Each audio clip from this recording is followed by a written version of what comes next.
تو اس عمل کے بعد اپنا کام تو آپ 100% کر سکو گے، لیکن دنیا میں کہیں پر بھی آپ بیٹھ کے یہاں سے کام کرا سکتے ہیں، اور آپ اس سے صرف اور صرف نحمده ونصلي على رسوله الكريم اما بعد فاعوذ بالله من الشيطان الرجيم بسم الله الرحمن الرحیم السلام علیکم ورحمۃ اللہ وبرکاتہ۔ امید کرتا ہوں کہ سب بھائی اور بہن خیریت سے ہوں گے اور بعافیت ہوں گے، اور جہاں بھی ہوں گے اللہ جل شانہ آپ سب کو خوش رکھے اور آباد رکھے۔ اگر آپ اس ویڈیو کو کمپلیٹ دیکھتے ہیں تو ان کا فائدہ یہ ہوگا کہ اس ویڈیو کو دیکھنے کے بعد آپ کے جتنی بھی مسائل ہیں اول سے لے کر آخر تک وہ سب کے سب ختم ہو جائیں گے، ان کا حل آپ خود کر پائیں گے۔ ایک بات، دوسری بات یہ ہے کہ اگر آپ دنیا کے کسی بھی کونے میں بیٹھے ہیں اور اگلے شخص کسی اور کنٹری میں ہوگا، دنیا کے دوسرے کونے میں بیٹھا ہوا ہوگا، ان کا کام آپ یہاں سے بیٹھے بیٹھے کر سکتے ہیں، لیکن دو شرائط پر۔ سب سے پہلے یہ ہے کہ جو شکر گزار ہے ان کو یہ اجازت ہے، ناشکرا ان کو ہرگز اجازت نہیں ہے۔ اور مجھے استاد تسلیم کرتے ہوئے، اگر مجھے استاد تسلیم کرتے ہیں تو آپ کو اجازت ہے، میرے احکامات پر عمل کرتے ہیں تو آپ کو اجازت ہے۔ اگر آپ وظیفہ آپ نے سن لیا اور چلے گئے تو میرے بھائی کہیں پر بھی آپ کو کامیابی نہیں ملے گی، اور اس میں کامیابی ایسا ہے جیسے کہ آپ دن میں آپ کو کس طرح سورج نظر آ رہا ہے، اس طرح جو ہے نا اس میں کامیابی ہے۔ اچھا، دوسرا شرط یہ ہے کہ جو بھائی اور بہن خاص اجازت لینا چاہتے ہیں تو ویڈیو کو اول سے لے کر آخر تک دیکھیں، ویڈیو کو لائک کریں اور شیئر کریں۔ اچھا، اب میں آتا ہوں عمل کی طرف۔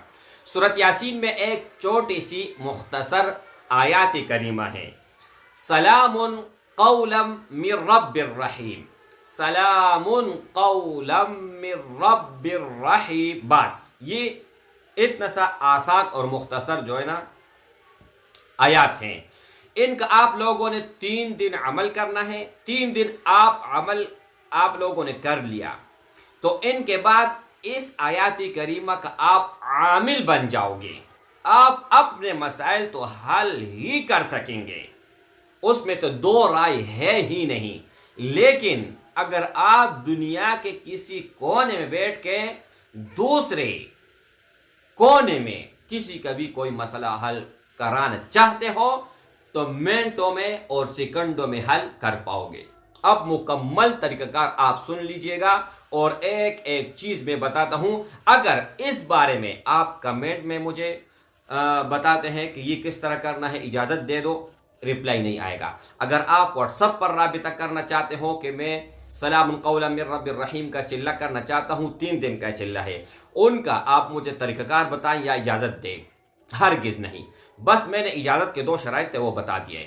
سب سے پہلے آپ لوگوں نے کرنا یہ ہے کہ عشاء نماز آپ پڑھ لو اس وقت سے لے کر سونے تک۔ اب عشاء نماز آپ لوگوں نے مثال کے طور پر 8 بجے پڑھ لیا، اب 8 بجے سے لے کر 2 بجے کے درمیان جب بھی آپ سو ہو، کسی بھی وقت آپ سونے لگ جاؤ تو اس سے 1 گھنٹہ پہلے یہ عمل کرنا ہے۔ 2 رکعت آپ لوگوں نے پڑھنا ہے کہ یا اللہ یہ میں آپ کی رضا کے لیے کر رہا ہوں اور لوگوں کی خدمت کے لیے یہ کر رہا ہوں۔ مصلی بچانا ہے، 2 رکعت آپ لوگوں نے پڑھ لینی ہے۔ 2 رکعت پڑھ لینے کے بعد آپ لوگوں نے کرنا یہ ہے کہ 1 مرتبہ درود ابراہیمی، 1 مرتبہ سورۃ الفاتحہ، 1 مرتبہ آیات الکرسی، اور 1 مرتبہ آخری 3 سورت قل واللہ احد، قل اعوذ برب الفلق، قل اعوذ برب الناس، یہ آپ لوگوں نے پڑھنی ہے۔ پڑھنے کے بعد انگلی پر پھونک مار کے اپنے طرف جو ہے نا گرد دائرہ لگانا ہے، اور قبلے کی طرف منہ کر کے اسی جگہ پر جہاں پر آپ لوگوں نے 2 رکعت پڑھی ہیں وہاں پر آپ لوگوں نے بیٹھنا ہے۔ کاؤنٹر سے کر سکتے ہیں، انگلیوں سے کر سکتے ہیں، جس طرح آپ کو آسانی ہو اس طرح کر لیں، یا تسبیح ہو۔ آپ لوگوں نے 1000 مرتبہ سلام قولا من رب الرحیم پڑھنا ہے، اول اور آخر 11 مرتبہ درود ابراہیمی۔ ایک دن آپ کر لو گے، کچھ نظر نہیں آئے گا، صرف محسوس کچھ نہ کچھ ہوگا۔ دوسرا دن کرو گے، کچھ نظر نہیں آئے گا۔ تیسرا دن جب آپ کر لو گے تو آپ کے پاس خلائی مخلوق آ جائیں گے، جنات آ جائیں گے اور آپ سے کہیں گے کہ آپ کو کیا چاہیے، ہم آپ کو دولت دیتے ہیں، فلان دیتے ہیں، بنگلہ دیتے ہیں، پیسے دیتے ہیں، خزانہ دکھاتے ہیں، آپ ہمیں چھوڑ دیں۔ تو آپ نے کہنا یہ نہیں ہے کہ لالچ میں آ کر مجھے دے دو، نہیں، آپ لوگوں نے کرنا نہیں ہے کہ آپ کا طریقہ کار آنے کا کیا ہے، وہ کہے گا فلان پھول ہے، وہ آپ نے لانا ہے اور ہم حاضر ہو جائیں گے۔